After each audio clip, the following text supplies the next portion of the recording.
Welcome to Talking Giants, presented by SeatGeek. I'm your host, Bobby Skinner, here with my co-host, Justin Pennick, and we're recapping days 3 through 5 of Giants training camp, and we have Art Stapleton in the van, maybe the longest van interview we've ever done, so get ready to listen to that. So Art loves the van. Yeah, he is a big fan of the van. Didn't want to leave. He's a van fan. So we'll get into all of that. We got a segment that we want to talk about, like the Giants trying to establish a deep, explosive passing attack that we're going to get into. Some offensive line issues. We're going to get into it all. Justin, how was camp 3 through 5 for you? It's good, man. Full pads are on. There's going to be another day of full pads as you're listening to this on Tuesday. They're going to have an off day on Wednesday, and then we'll see what the rest of the week looks like after that. But I'm excited. I love that the pads are on. We finally got to lock into a little bit of O-line, D-line stuff. Art Stapleton was a lot of fun as always. He actually, he actually dropped some like good lines of like perspectives on as we're thinking about the offense and its identity. Dropped some good lines there. Gave some nuggets about the receiver. We even had a couple-minute Tommy Devito conversation. If you're wondering where in the world is Tommy Devito and what's his status with the team, well, we broke it all down. Yeah, so we'll get into all of it, Justin. But first, this episode is brought to you by some special people.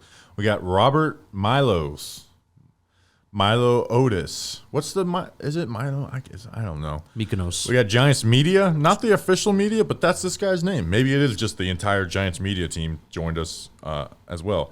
Michael Apter, he's apt for joining Patreon. Andy Haddaz, who I believe was the guy who was running the Binghamton Devils, who followed us, and I wanted him to let me do something stupid out of a minor league hockey game.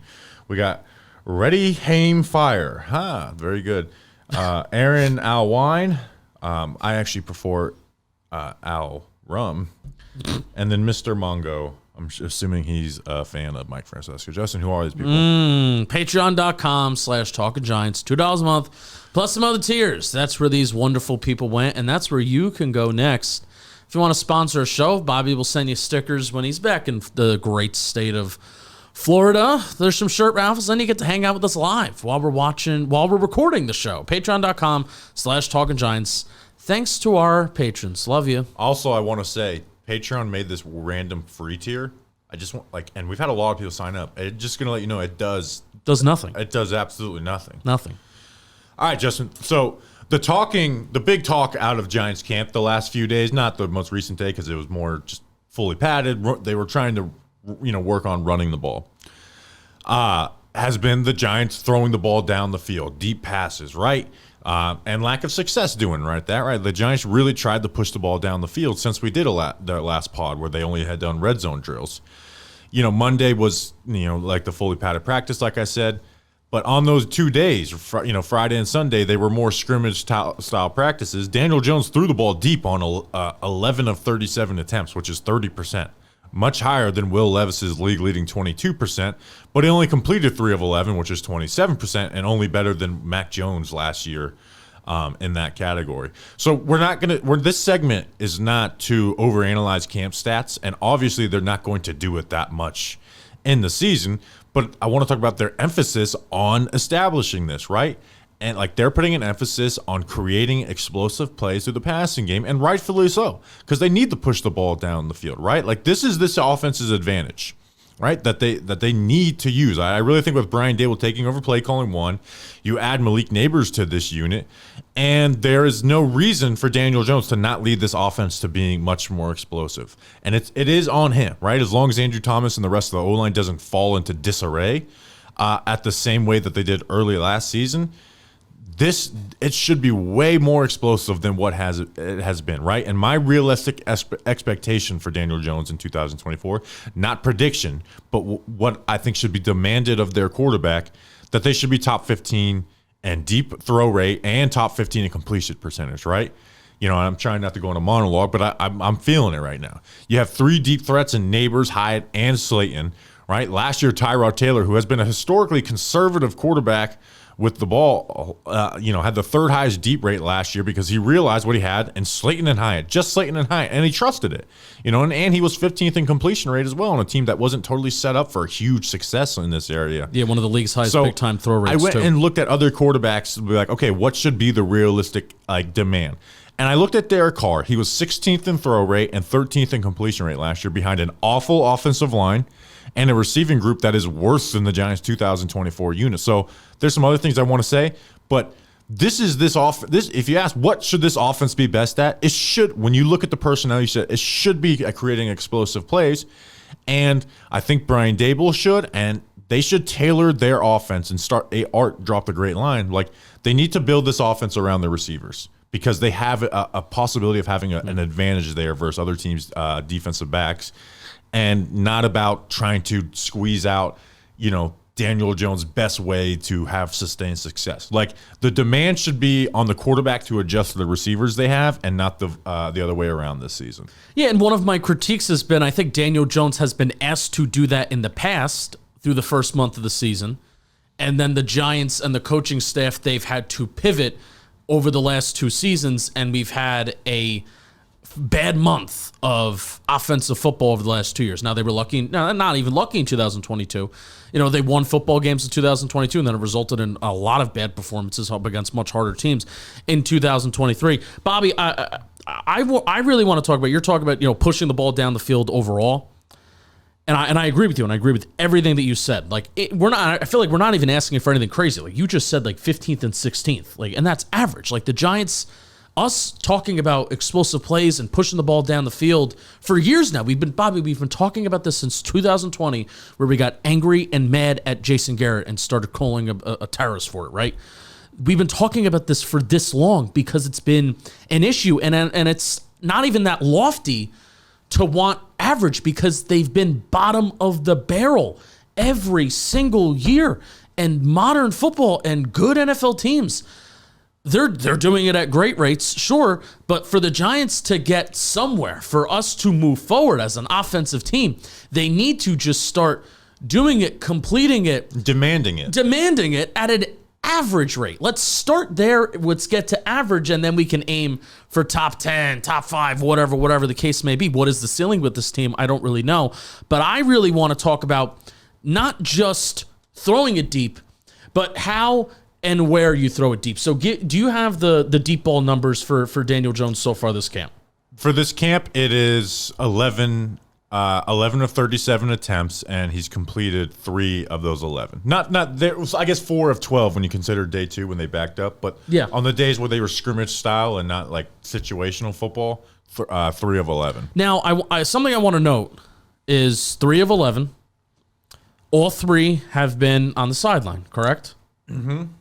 Now, historically, through Daniel Jones's career, he has not thrown the ball in the deep part of the middle of the field. It just hasn't happened. In 2023, Giants in throw rate based on target location in the middle of the part of the field last year, they were 30th. In 2022, they were 10th, but so much of it was centered around the short area part of the field, where I actually, on November 10th of 2023, I did an overlay of every single Daniel Jones attempt according to Next Gen. You know how they have those spray charts? They have the spray charts, and I just layered everything on top of each other, and I said that it is so overwhelmingly on the sidelines, and then even the middle of the field, shorter than 10 yards plus, it just was a non-existent part of the offense. And a lot of Daniel Jones's incompletions towards the deep part of the field so far this camp have been towards that deep part of the field, in the middle part of the field, and then also even some sideline throws in the intermediate part of the field, that 10 to 19 yard range too. Those are the 2 areas. I know Daniel Jones can throw a nice deep ball on the sideline to Jalen Hyde. If he runs a go route, a slate and go route, Malik Neighbors. Those have been the 3 completions. Some nice deep balls on the sideline. But the throws that you need to throw with anticipation and the throws that you need to drive deep part of the field, in the middle part of the field, if you want to run some posts, or if you want to throw some hole shots or anticipatory throws on the sideline between that 10 to 19 yards, that is the next step that the Giants as an offense need to take, because I do think the receivers are going to get open. Malik Neighbors is going to get open. Malik Neighbors hasn't had that huge day yet, Bobby, but almost every single time that he's targeted, he's open. Yeah. Sometimes he's like college open, not just NFL open. And even when he's covered, he's still open, and he's made some contested catches too. So that's the next step that the offense needs to take. And I want to talk about what happened at the camp, because not everyone watches our camp live streams or on social media all that much. So day 1, Day one was pretty ugly, right? Like they have this play where they have DJ roll out to the right, and then Malik Neighbors rolls in the post corner to the left. He's got Cordell Flott beat cleanly, and DJ just puts way too much touch on it and allows Flott to get into the catch space and break up the pass. There was the ugliest miss was to Wandale Robinson. That to me is like more of just like a freak play on the sidelines. It's the one that'll go the most viral or whatever, but that's actually the least concerning. And missed, underthrew our Neighbors on another one. And then the next day, they ran these deep posts with Malik Neighbors, and he burnt these dudes, right? And the ball was just severely underthrown. And those are not just like, hey, he missed on deep opportunities, but when you have Neighbors, and specifically Jalen Hyatt too, right? You've just got to be way more anticipatory. If you're Josh Allen, you don't have to be as anticipate as much because you can gun that bitch down there 70 yards, right? Yeah. With DJ, you've just got to be more anticipatory. You got to have the trust, right? And that's why I'm talking. This is not a let's talk about these 2 days of training camp and analyze. This is about this Giants offense this year. That there needs to be a lot of work on this to get better at this and to anticipate this stuff and make these throws because. One, if you make those throws, nice. Big, long gains, too. But if you start hitting that shit, it's going to open stuff up underneath. Yes. Right? For crosses underneath, right? The route that DJ is really good at throwing is those crosses underneath the deep post.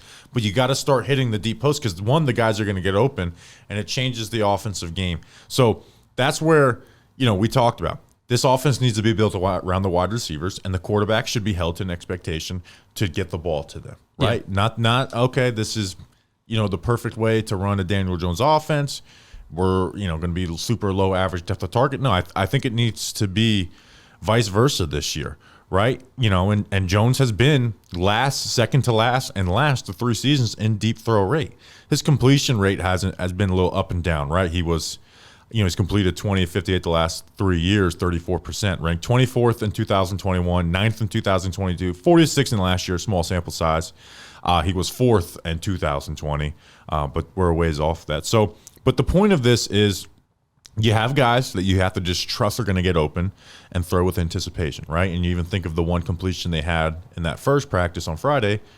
Neighbor says, just throw me the ball deep. And Jones is like, okay, what if we get pressed? He's like, no, just throw me the ball deep. Yep. You kind of have to have that trust, one, but also the anticipation. You got to make the tougher throws over the middle or across the field in certain plays. And that's what he struggled with in camp. But to answer what I know will be the rebuttal to this, well, it's just camp. He's coming off the ACL. You need time. I agree. Right? We've talked about historical, but for this year, it is just camp, and he is coming off the ACL. So you can give him all the grace you want, right? But the point of this segment is not to get, I want better stats in training camp. But when the games start mattering, this should be the expectation, is to be a more explosive offense, right? We're not asking Daniel Jones to I guess we are, but we're not asking him to go from bottom to top of the league, right? I don't think he's going to be around Will Levis mark or Patrick Mahomes in efficiency mark. But look at Derek Carr, what he did last year, and that should be a demand. Not a prediction, but that should be a demand of their quarterback. Yeah, this isn't meant to nitpick Daniel Jones and his training camp performance so far, but it is meant to, all right, well, it's meant to, for the rest of camp, to keep doing this shit and get better at it. Yeah, I don't care if it doesn't work. Hopefully at one point it does. If it's still struggling by the end of next week, doesn't mean, okay, let's go back to some quick game, little choice routes. That's all going to be a part of the offense, obviously. What I am saying is that don't let failure in camp stop you from doing this, because this is the way that this offense is going to be successful this year, is by creating explosives. You have an advantage. You have Hyatt, who is this crazy deep threat, right? He's starting to get a little better in the short game, but he's this crazy deep threat. Neighbors, who's going to challenge you at all 3 levels, but guess what he does? He creates explosive plays. And then Darius Slayton, who another 3-level player, but has been their only explosive player for a long time on the Giants. So, we're not saying we need to gun the ball down the field to Wandale Robinson or Daniel Bellinger or anything, but when you have those 3 guys, I think you need to take advantage of it, and the demand should be to be more explosive. Yeah, and I guess that is the main difference of 2022 and last year is that, you know, we're talking about these things. Like this is deja vu. And like I'm even like internally telling myself, well, Justin, pump the brakes, because they've wanted to do it in 2022. They've wanted to do it in 2023, and they just haven't been able to. And then they've had to adjust. And again, it's been a month of bad stuff. But the main difference is, no matter how much we hyped up Darren Waller, no matter how much we even hyped up Tony and Galladay, remember them in 2022? It is just different. And I don't think this is like bias of right now, Bobby. Neighbors, Hyatt, and Slayton, 3. So even the 3 of them are different. Even Waller, who's like, you know, who I think he even like had towards the top of the league 20+ yard catches for tight ends last year, even. But like, he's a tight end, right? You're not out on the outside. You're not running deep post 50 yards down the field.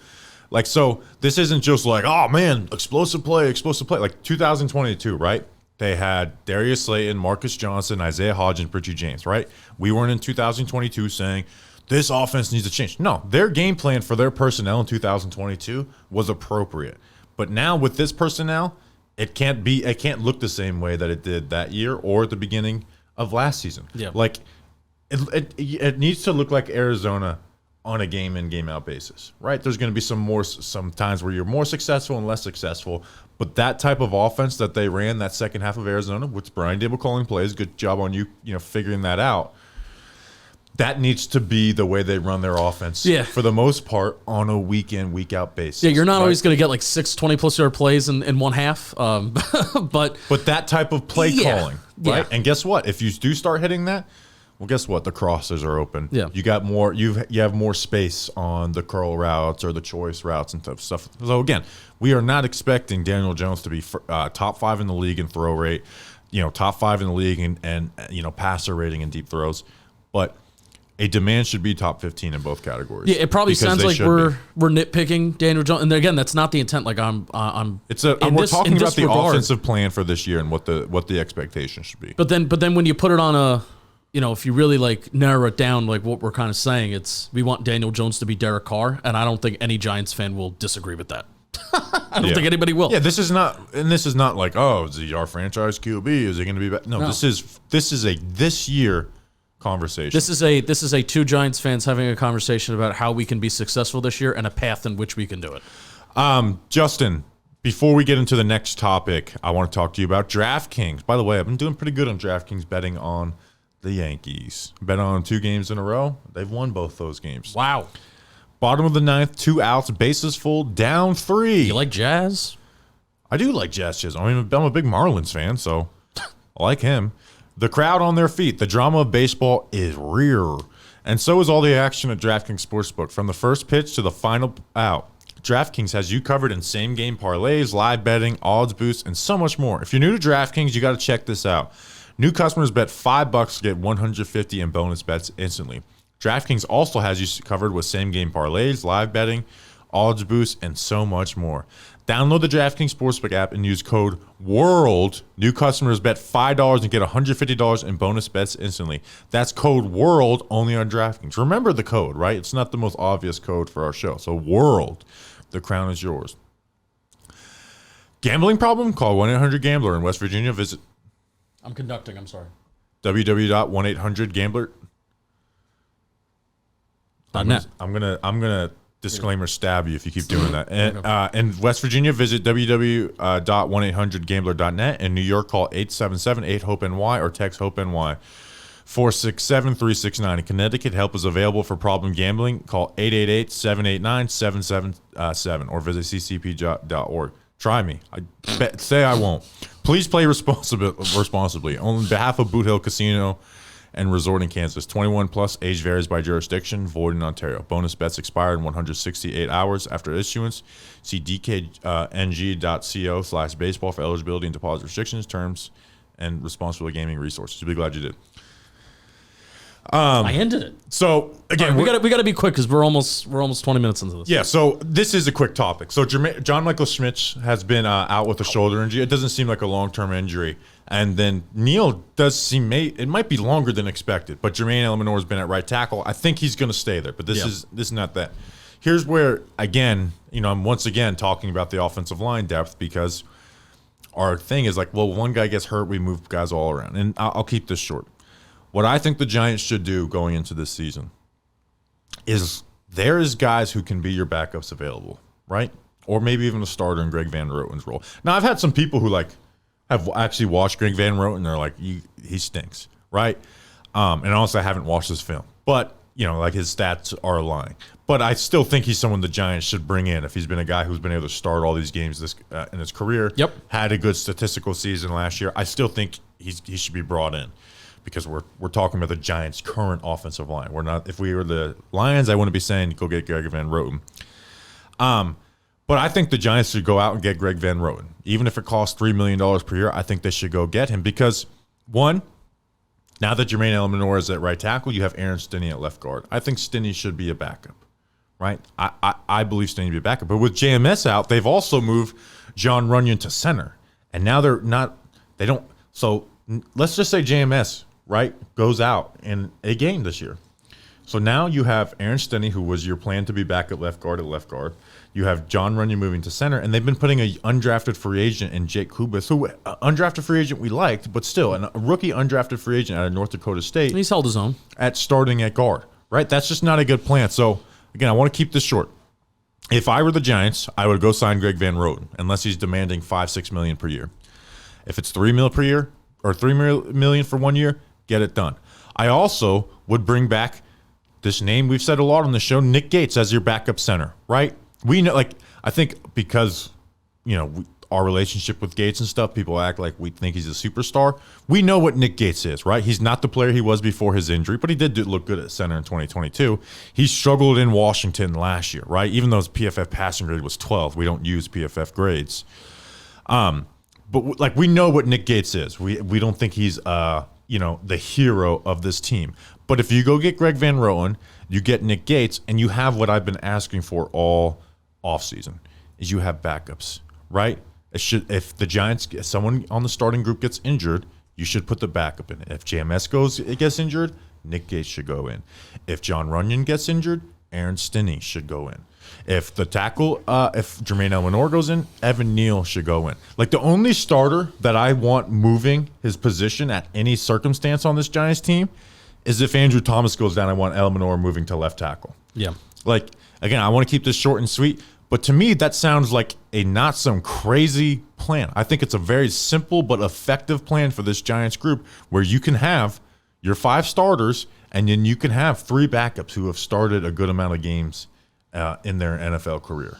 Yeah, I'll agree with you, and I won't basically repeat anything that you're saying. They need depth, and if Van Roten can be a starter, that's still a guy that can come in here and do it, and even having Stinney as a backup is fine. And he would be the starter, right? If Elamor is playing right tackle, which we think he should, especially with Neal dealing with the injury, then he is the starter. Yeah. So you can give him that starting job right away. Yeah, and again, I've said this over and over again. I feel so much better about this Giants offensive line when Evan Neal is not here, and this is not me rooting against Evan Neal. I think I'm realistic about where he is in his career and then even where he is health-wise. I think this offensive line is not going to be a top 10 awesome unit, but similar to the talking point around Daniel Jones and throwing it deep, asking for average or even just not even average, just having being in the top 20, having a better situation for in case of emergency, and also not having somebody who's an absolute disaster, like a disaster player. Right? You can have a player who's maybe bad and has some bad moments, but let's not have a disaster player on the offensive line. And at least, hey, they've only had 1 day of full pads, and there was a day where Dexter Lawrence was sick and not out there.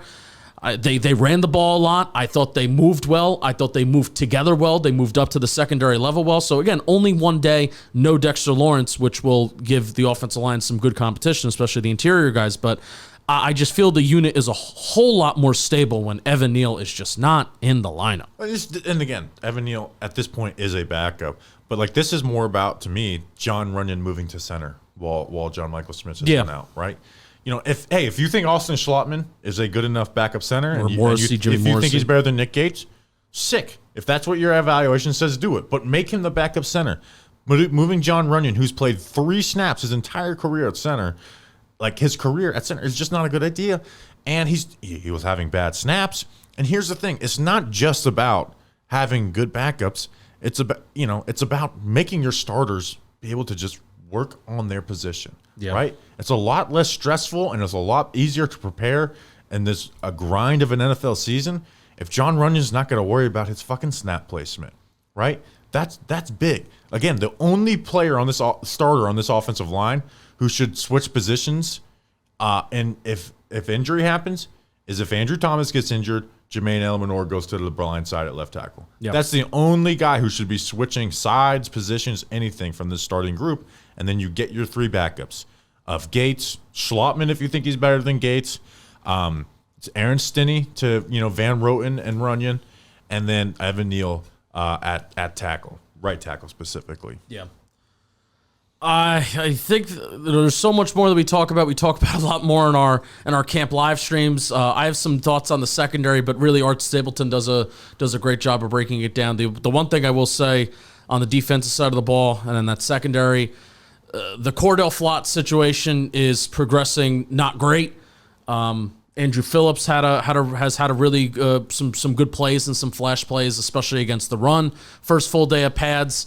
Nick McLeod had some flash plays as a slot corner, but they're kind of alternating that slot corner battle and competition right now. But I think the main attention should be put on Cordell Flott. He has not had a good camp. Art Stapleton breaks it down. Is there anything else you want to say on the defense? No, let's kick it to Art Stapleton. But first, let's talk about Mando. We are knee deep in the summer, and oh boy, Bobby Skinner, when I get a little schwitzy and I get a little sweaty sitting in the stands at Quest Diagnostic Center, I have to start out my day with Mando whole body deodorant. Same. It's my best friend this summer. I don't think I sweat all day. No, it's clinically proven to control odor for 72 hours as well. So guess what? You even smell good for everybody that's next to you, everybody that's coming up giving us hugs. We had 3 dudes in the van. Yeah. Not a single whiff of odor. Heard Art uses Mando too. It's good for the whole body, pits, package, feet, and everywhere in between. It's not just the pits. You got everything else covered as well. It stops odor even before it starts. Mando, their starter pack. It's perfect for new customer. It comes with a solid stick deodorant, cream tube deodorant, 2 free products of your choice like mini body wash and deodorant wipes. Love those deodorant wipes. And free shipping. Luckily, and I have a code and a discount code to help you get hooked on my favorite smelling whole body deodorant on the market. New customers get $5 off a starter pack with our exclusive code. That equates to over 40%. It's pretty damn good. Off your starter pack, use code GIANTS, all caps, at shopmando.com, shopmando.com. You'll be glad you did. You'll be glad you did. And here's Art Stapleton in the van. All right, we now welcome on to the program former Tony Award-winning journalist Art Stapleton. Art, glad to have you back in the van. How you doing? I'm doing well, guys. Just got hit with a nice storm, but 5 practices in. It's the first rain that we've seen. So just 3 dudes hanging in the van in the rain. I like it. What is it called? ASMR, if you like raindrops? Yeah, well, that's just like sound in general, not just solely rain. You'll probably get that. While it's raining, I want to ask you this because we've asked the Giants that if it rains to let us into the inside. Does it suck watching practice in there? Is it really hard to see what's going on? Well, you know what? The distance-wise is not that bad. The idea of, it's such a smaller area. So, it's tough. It's tough because we're pressed up against.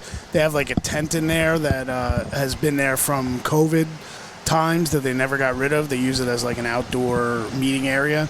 But no, it's not that bad. I mean, if guys are tucked away in the far corner, which is usually where they put the offensive line,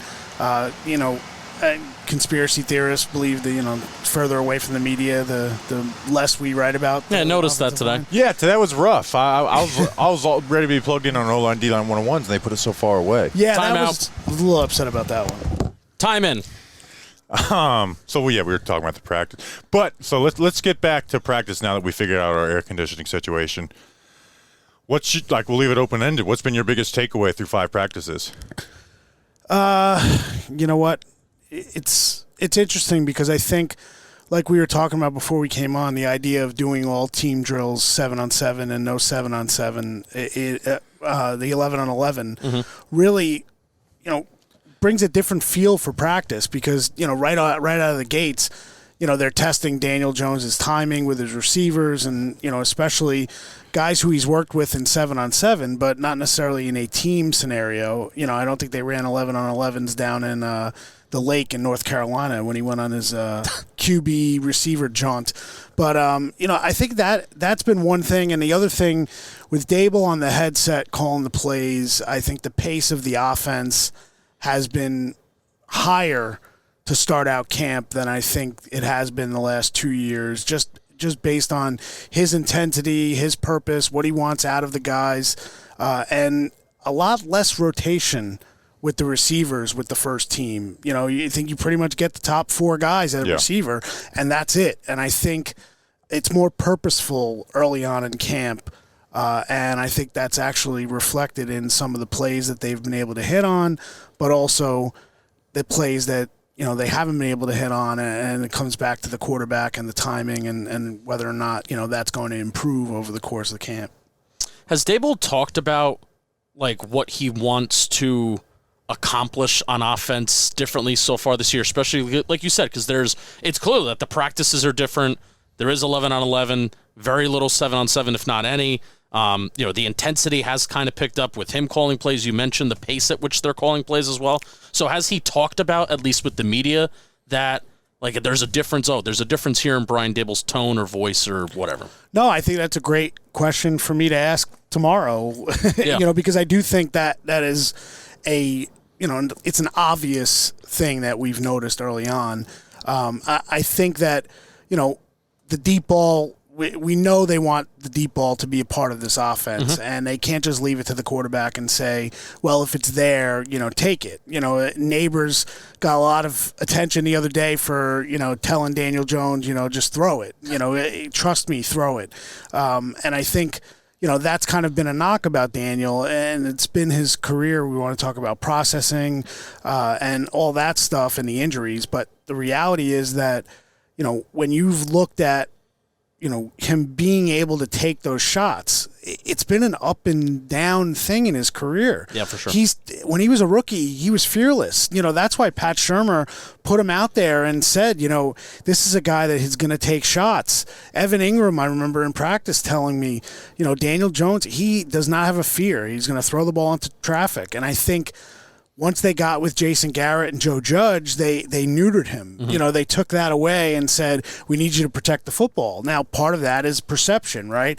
He's losing, he's creating turnovers himself. So then, you get back to now Dable takes over in year 1, and we all remember in Tennessee when he throws the pick in the end zone and Dable goes, ape shit on him on the sideline.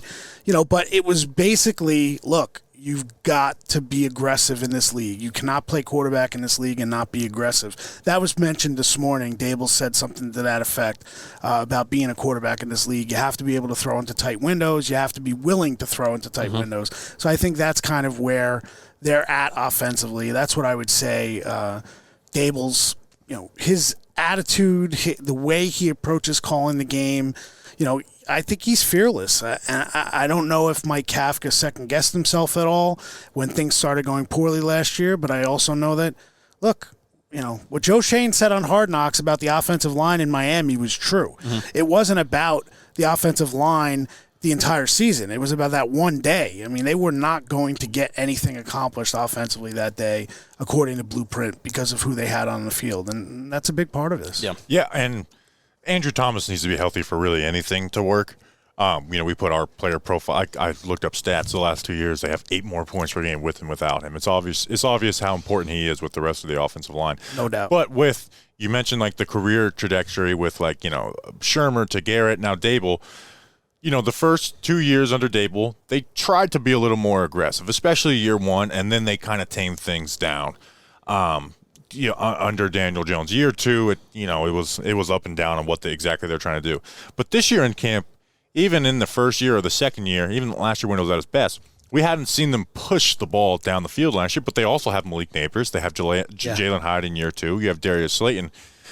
And now that Daniel Jones is in a different situation than he was a year before, where this is most likely his last year, do you think that they will have this is what we're doing and you need to adjust to it or you need to do it? Because it really seems there's an emphasis on pushing this ball down the field. Yeah, I do think that. I do think there's going to be, look, they're adapting to the personnel at receiver, but they're not necessarily adapting to the quarterback. I think Yeah, in his that's a first year, good way of putting it. His first year they adapted to the quarterback and the running back, and that's what they basically built their offense around Daniel's running and Saquon's running, and there really wasn't much involvement in the passing game. I mean, they were playing with guys, who were on the practice squad that were coming up and trying to plug in. And, Isaiah Hodgins becomes your best weapon that season, other than Darius Slayton, who didn't even play in the beginning of the season. Right. So, yeah, I definitely agree with that. And I think, going back to the draft,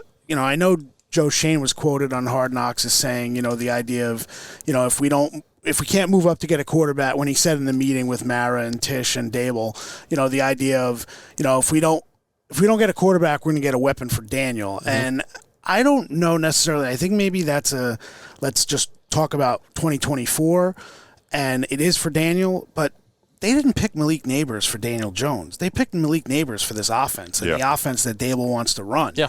And I think that's a big difference. I mean, I know it's semantics, but I think they're building the offense that Dable wants with the receivers, with the kind of backs that he wants in this offense. It's funny. I mentioned the idea in a story today about Tyrone Tracy getting out there in the pads, and I think they want Singletary Tracy to kind of resemble Montgomery and Gibbs in Detroit. Like, I think that's what they envision. If you ask Dable, what do you want out of your running game? I think that's what he wants. He wants guys who, you're going to get the tough yards, but also you want flash. You want a guy who can turn the corner and go 60, and that's the reality of it. And look, I'm not here to trash Saquon, but it's been a long time since Saquon turned the corner and went 60. I mean, and again, some of that is not his fault, but, I think over time, that wear and tear started showing up. And I even think just, again, I think it's a great point that you're talking about, that this is an offense, along with the offensive line, too. The offensive line and upgrading at guard, and especially we'll see at right tackle, but I'm putting Jermaine in there as the starting right tackle right now. Offensive line is a huge part of molding this offense into Brian Dable's vision. Running back being part of that, and receivers also part of that as well. So we've talked Neighbors, but the interesting splits between Jalen Hyatt and Darius Slayton this summer. My take on it is, we know what Darius Slayton is, but Jalen Hyatt is clearly getting an opportunity to get a lot of these first-team reps, or even wide receiver 2 reps over Darius Slayton at some points. And the most impressive part to me is Hyatt seems to be getting open in the intermediate part of the field. What are you seeing, and what are you reading on it? I agree, and I do think, again, we've all talked the Darius Slayton talk, and, is he trade bait? Is he a guy who, 2 years ago was threatened to be cut and all that stuff? Darius Slayton is valuable to this team. Joe Shane has said it. Look, we wouldn't have paid his bonus back in March if we didn't think he had value on this team. But ideally, this wide receiver core is the top 3 guys. It's the SEC 3, and it's a +1, and turns out to be a guy from the SEC in Slayton.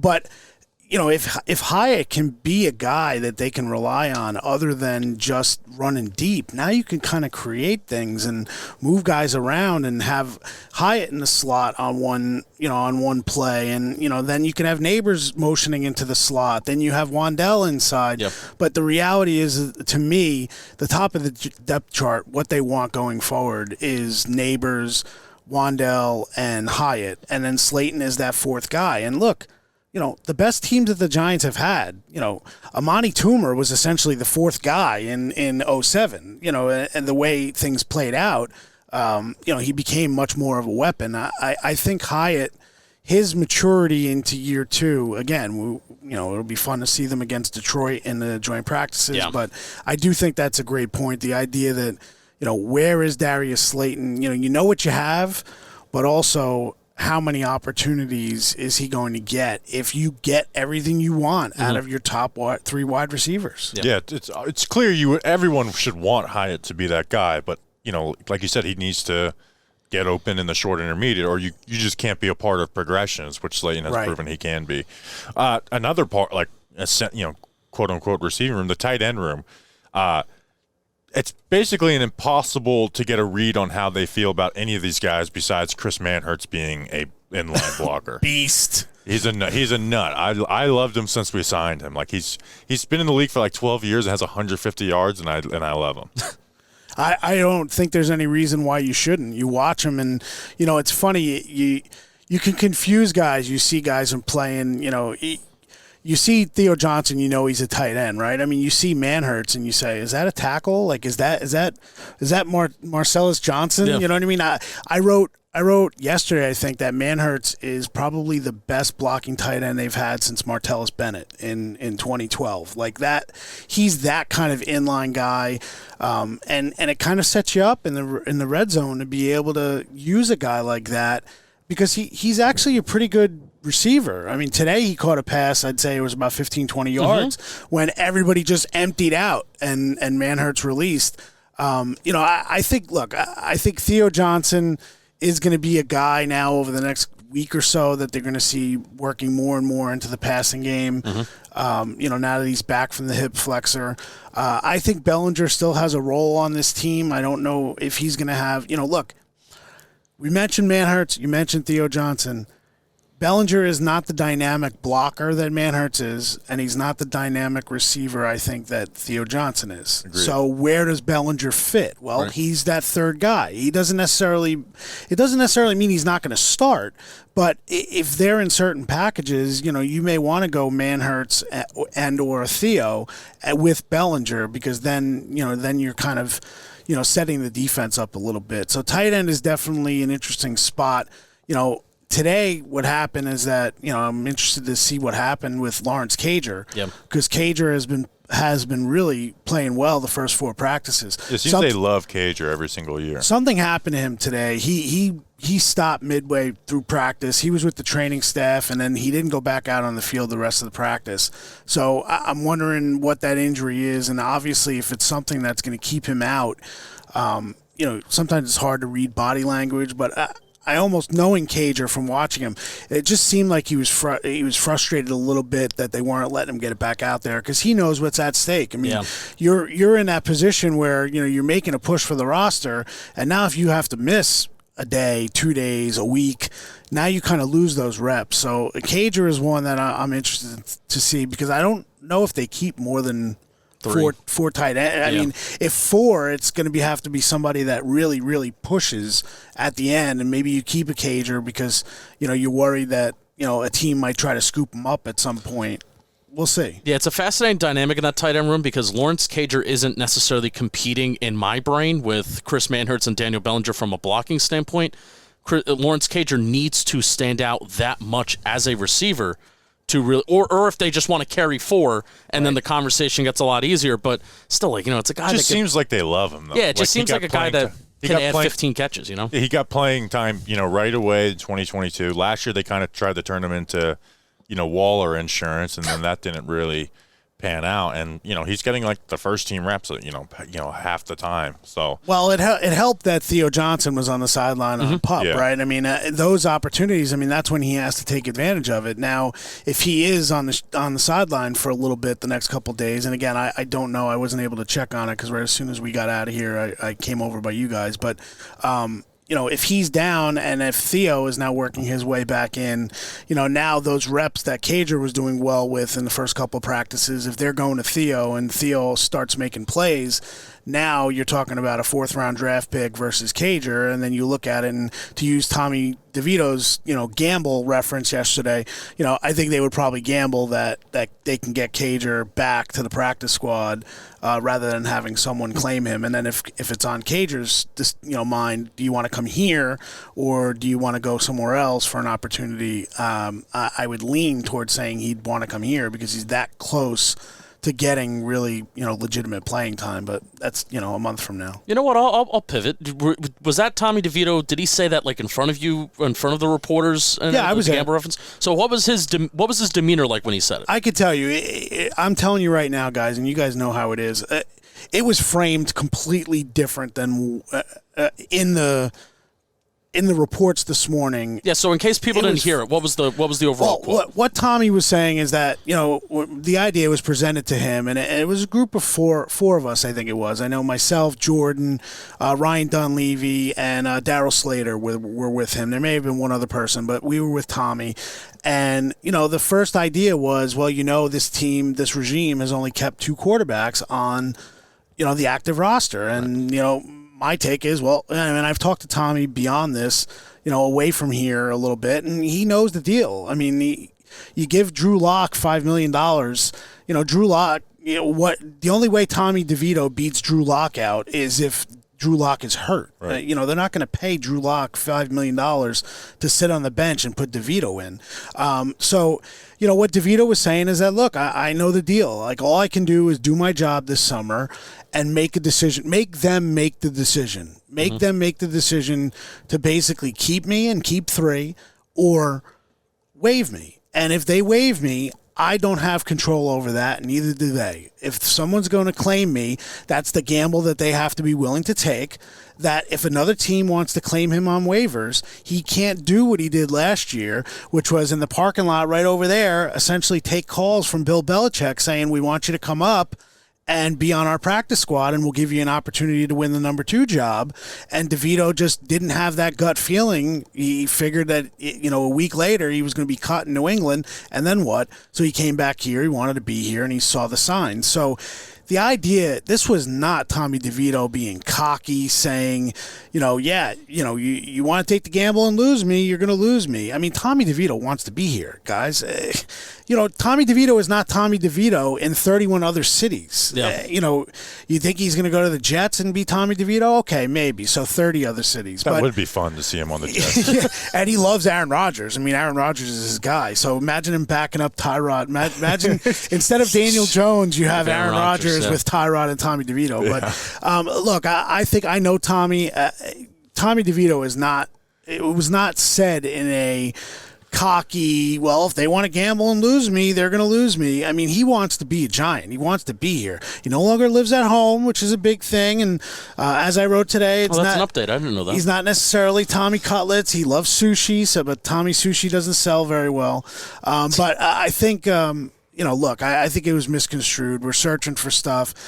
They know. I mean, he loves Dable, and he loves the situation he's in, but he also knows the reality of the business. And I think, look, the Giants are going to make that call. I mean, you're not going to give up another spot on this team to protect Tommy DeVito on the 53. If the numbers game doesn't work in your favor, you're going to take that gamble. And Joe Shane will sit here. Look, Joe Shane let Saquon Barkley go to the market. He's not going to worry, oh, my God, if we lose Tommy DeVito. If the Rams want to claim Tommy DeVito and use a spot on their 53, well, maybe DeVito comes back and makes you pay. Maybe Drew Lock gets hurt and, Daniel Jones gets hurt, and now all of a sudden you're calling Nathan Rourke to come back and be a guy in a start. But, I just don't see why it was interpreted that way. I know the business. It's because there's no greater divide on one player than between online and real life than Tommy DeVito. In real life, at the softball game, anywhere, it's like Tommy DeVito's a star. In real life, he's like or on Twitter, he's the most hated person because Brian Dable made good game plans when he was in. Right. Justin, do you have anything else before we hit the final question? I always like to ask this to really any writer reporter that comes in here. What is something that you're writing about, talking about, watching that maybe not a lot of other people are watching, writing, looking into, kind of like under the radar? That's interesting. I think to give Bobby credit, because Bobby put out the video that you guys had when you talked about Van Roten and the depth of the offensive line, that if one of these guys gets hurt, all of a sudden if Aaron Stinney gets hurt, who you're playing at guard, I think that does matter. Now that I think it's good that they made the move to Illuminor, and I don't think Illuminor is giving up that right tackle job. I think with them making that move, they're basically telling us that whatever happens with Evan Neal, we'll figure out Evan Neal, but he is not going to affect our plans for where we are right now in 2024. So I'm looking at that. I still think that Joe Shane has a couple guys that he may bring in after the first couple weeks of training camp, and Van Roten would be one. As long as he stays on the market, I still think that that's an opportunity. I think the nickel spot is very interesting. Drew Phillips had a great practice today. He did. And I think that was big. I'll tell you one thing that I'm surprised that the coaches don't look at it more. And again, I don't know if he can do it, But I want to know why Nick McLeod hasn't gotten more of an opportunity to be on the boundary instead of Cordell Flott. And why, let him fail. Go out there and let him fail. And it's not that I'm saying that Flott doesn't deserve an opportunity. You're a third-round pick. You need to go out there and get that opportunity. But McLeod has that fire a little bit. I think some teammates really like him. Tyrone Tracy was telling me about McLeod yesterday. They were mixing it up a little bit. You tried him in the nickel, and you knew he's not going to be your nickel because Drew Phillips is your nickel.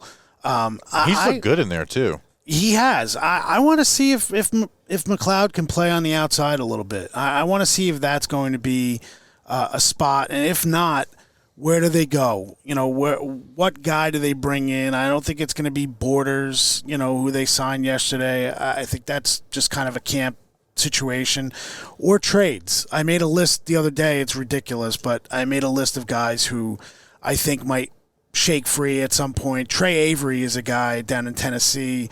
Was from Rutgers.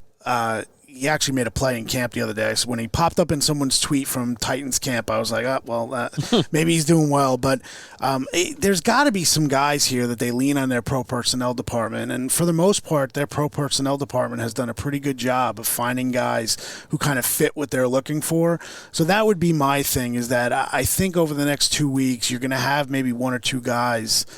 Maybe a Van Roten comes in, and that kind of solidifies what you have up front. They've already shown that they'll move Runyon to get some snaps at center. Now, I asked Dable about that, and I don't know if you guys saw the interview from this morning because you're already setting up in the stands, but he said no. He said it wasn't we got to get him in at center. It was basically since John Michael Schmitz was out, we didn't want to start moving a ton of guys, and we needed some snaps at center. So we said, you know what, we were going to do it at some point in camp.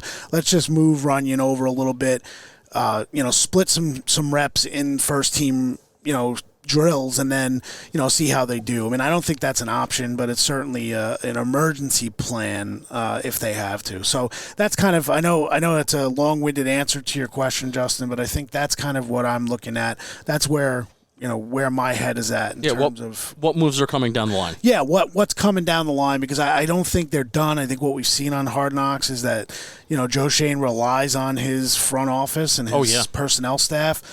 So I do think that, if Brandon Brown sees a guy, or, if Tim McDonald sees a guy, or Dennis Hickey knows of a guy somewhere, I know once the preseason games come, they are going to be scouring those preseason films to see if a guy can shake through. And you know what? Maybe that's where you end up getting a trade, where you can trade a position that you may have that someone might like someone here. And I'm also not sold that Micah McFadden's going to play all the snaps at inside linebacker. Yeah. I wonder if they look to use the safety there with Okereke. Maybe that's where Simmons fits. I'm not in love with Simmons against the run. So if teams are going to start, pounding the rock, I don't think Simmons is in there. But I don't know if McFadden is going to be that 100% starter there. I think he's still, a pretty good player, but I don't know how good he will be in Bowen's defense. Yeah, and they've shown a liking to Deontay Johnson. But to your point, I especially now that they're high on the waiver wire, where last year they made the trades for Simmons and Basham. Great point. That there will be someone starting on the offensive line and in the corner room that's not on this roster right now. Maybe not full-time starters, but will start some games this season. But that leads us to the final question. What is your record prediction for the 2024 New York Giants? Well, I think I booted this each of the last 2 years. I think last year everyone was wrong last year. I was too high. Actually, everyone was wrong year. both years. Yeah, I was too high last year, and 2 years ago I was too low. I think they can go 8 and 9. I'll say that's where I'm at, where I'll sit. 7, 10, 8 and 9. I think to me, it's not a hot seat season for Dable and Shane. I think they've kind of gotten over that little hump right now, and now it's about rebuilding. But I think you need to see some of these guys who are on this roster kind of take that next step. And I've kind of said this to Dable a couple times, and it's a story that I'm working on, and I'm trying to figure out, what the best hook is. But it's not just about turning bad players into solid players, and it's not just about making, solid players good players. They've got to take their good players and make them great. Yes. And I think That's what they did 2 years ago with Dexter Lawrence. Dexter Lawrence was a solid player. Everyone wants to talk Dexter now like he was an untouchable, and oh my God, Dexter is a Ring of Honor player. Fans hated him 2 years ago. They're like, he has no pass rush production. Can't rush the passer. Is only a run stopper. What a joke. Gettleman drafted him 17th overall. How could you happen? Look who went one spot before him, and look what he's doing in Carolina, right? I mean, Brian Burns, and now he's here. So that's kind of how I look at this season, and I think they'll win some games. I think it'll be similar to 2 years ago where right off the bat we're looking at it and saying, oh, well, they'll probably lose this one, they'll probably lose that one, and they may surprise you. They may steal a little bit. I don't think they're going to lose. Look, they're going to miss Saquon, and it's going to be hard to watch for Giants fans because I'm sure he's going to have a good year in Philly, but I don't know if they lose much with Singletary and or if they can develop Tracy into a weapon. And again, it's a big leap, but I'll go 8-9 with the idea that they stay healthy. Jones is okay, but the defense is much better than what they're given credit for, and maybe they find a solution at the second corner spot. I'm not worried about Banks off of what I've seen in camp. I think they've kind of spotted him here and there, and he did not get off to a great year last year, Tay Banks, and then all of a sudden, everyone wants to anoint him as Deion Sanders. The fans went from he stinks, he's a bust, to now all of a sudden he's a shutdown. I mean, he's a second-year corner. I think, we're going to see him make plays, and we're going to see him get beat, and that's the life of a corner in this league. So I'll go 8-9. I think they get off to a pretty good start. I think there's a stretch there where, boy, if they get on a slide, I think they're going to rely on Daboll's kind of like batting down the hatches like it's us against them kind of thing, because the arrows will be flying at some point in October if they get on that run where they just can't get things together. But overall, that's where I'm at. I think should they be better? Yeah, it's year three. I mean, I don't want to look at it and say it's okay. I'm not giving anyone a pass. But again, I've said this, and I think we talked about it last year, and it wasn't even the idea of being on the radar. But if they had last year in their first year and their first year last year, it would have a much different feel. That's why you have to deal with each individual season the way they are, and that's kind of how I've gotten to this point. I've been doing this way too long to get way far ahead because I've looked like an idiot when I've said, oh, they're great, they're this, they're that. And then the other thing is, like 2 years ago, I didn't think they were going to be very good. And all of a sudden, they make plays and some guys step up and Dexter Lawrence becomes a beast, and all of a sudden they can't block him, and he's wrecking games. Look what he did against Baltimore that year and 2 years ago. You need Kayvon to step up. I mean, look, I love the idea of Azeez Ojulari coming in off the bench and basically being a guy who is all of a sudden in the backfield every play, and you're like, wait a minute, where is this guy? Why is Azeez not playing? Well, he's not playing because Burns and Kayvon are playing well. So that's where I'll go. I'll go 8-9. I'm sure I'll probably be on the high end of everybody that you parade through the van this summer. I think everyone's going to land at probably 7 or 8 because the you don't want to be like they're going to shock the world again. But also last year, think about how many things went wrong last year, and they still won 6 games. So. Yeah. They started 3 quarterbacks. Tommy DeVito. Guys, I looked at this yesterday, which I know we all talked about it. We all knew it. But Tommy DeVito did not work with the first team in practice until the Dallas game. Yeah. Until Daniel Jones tore his ACL, Tommy DeVito did not throw to Darius Slayton in practice. They had Justin Pugh starting at left tackle. Yeah, and that's what's you go back and you look at what Pugh did last year. I mean, I know there are fans like, oh, Justin's a locker room lawyer, and Pugh. The media loves Justin Pugh. Well, yeah, it's easy to love Justin Pugh, but what he did last year, playing essentially at 290 pounds. If they didn't have Justin Pugh, where would they have been on the offensive line? So yeah, I think that's kind of where I fall.